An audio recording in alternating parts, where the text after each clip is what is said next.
Okay. Let's see, we've had an extended discussion about this recently, which has been interesting. So, several years ago, I'm not sure how many, we had paper and pencil,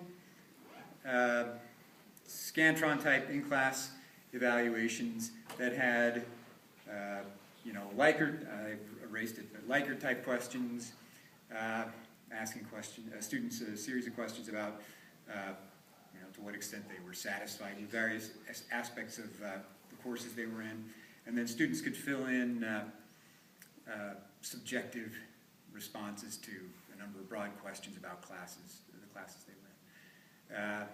And then, when Russ Meyer became provost, he made a number of unilateral decisions one summer, and one of them was, no consultation on this, he switched over to this online system, and the main problem with this was, Russ said he did this because it was a cost-cutting maneuver, which was baloney, because it was more expensive. Russ had this way of lying only when it was absolutely convenient. And so it was a more expensive system, and we don't have to get into why he made that particular maneuver. But here's the problem that it created. The paper and pencil system was useful to the extent that in a lot of classes, sociology classes that I teach, I can't put my students in front of computers in class. So this means that if they're going to do end of the semester evaluations, they've got to do it on their own time. Which means that if I say, hey, please do your evaluations this evening, when they go home and they're with their families or they're drinking beer or they're how many of these students do their course evaluations on their own time? Very, very few. It is not a priority for them outside of class. When they're in class, what I can do, like I did today, I did formative mid-semester evaluations. I can circulate pieces of paper in front of all my students, and I say to the students, these are voluntary. You do not have to fill these out. Don't let anybody ever tell you that social research is required. That's coercion and it's unethical. All right? Don't put your name on these, but if you want to provide me with some feedback about this, the good points, the things you like, the things you dislike, the things you'd like to see improved, I'd love to have feedback from you.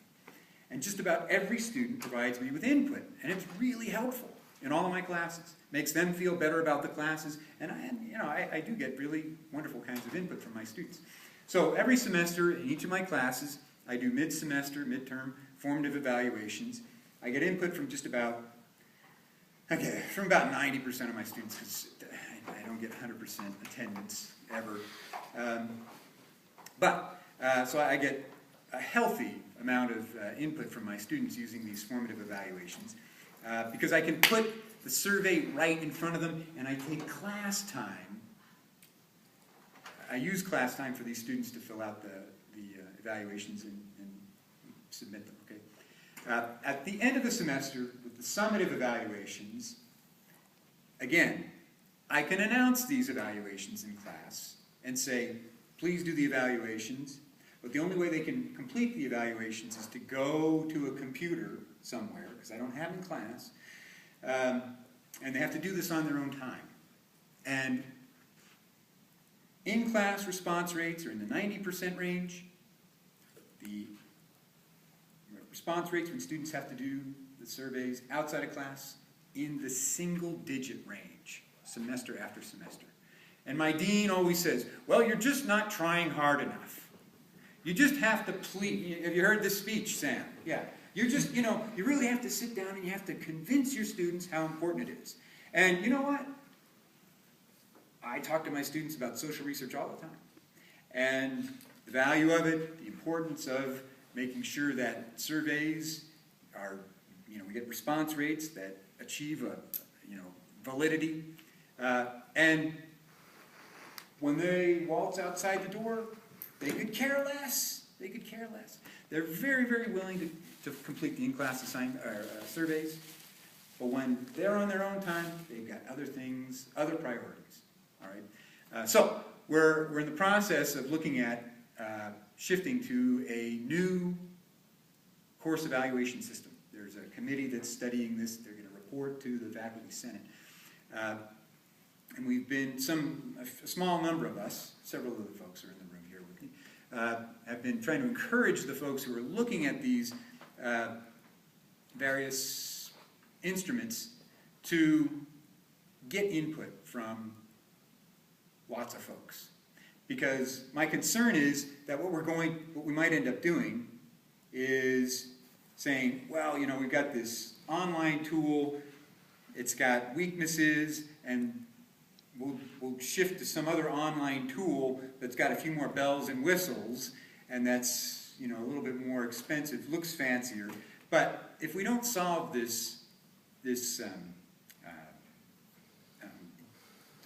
technology gap problem with our students, or if we don't resolve this problem where we cannot put surveys directly in front of students, or match our students up, or have our students taking surveys on our time as opposed to on their time, then response rates are going to be dismal.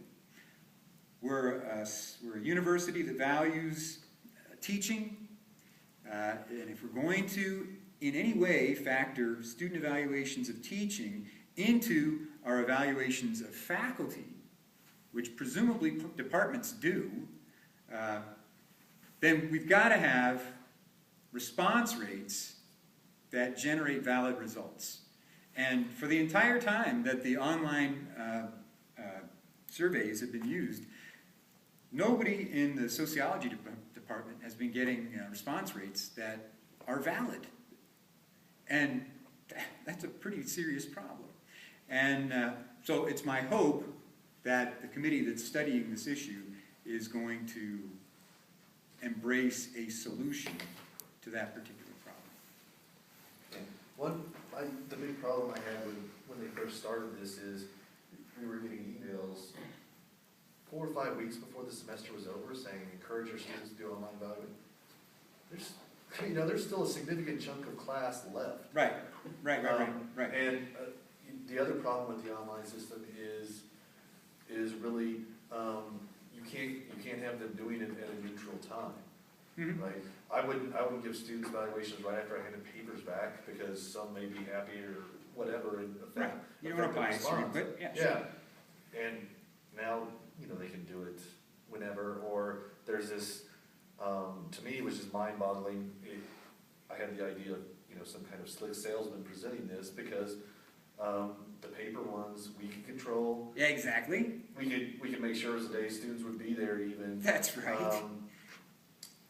And we could do it at the end of the semester instead of 4 weeks before the end. And I was snarky when probably one of the administrative blow people sent me an email saying, hey, you only have this many results. And I'm like, well, I still have a month of school left, so that's why they're not filling them out yet. Right. It was just mind-boggling how all the good things you could control with the paper ones went out the window. And I mean, the idea that it's more work for us because suddenly we have to become encouragers to get them to take this. We have to offer extra credit. I'm like, no. Oh. You're not supposed to do that. Oh no, we've heard that. Donna hasn't said that to comp people, but we've heard that. I've heard that floated about.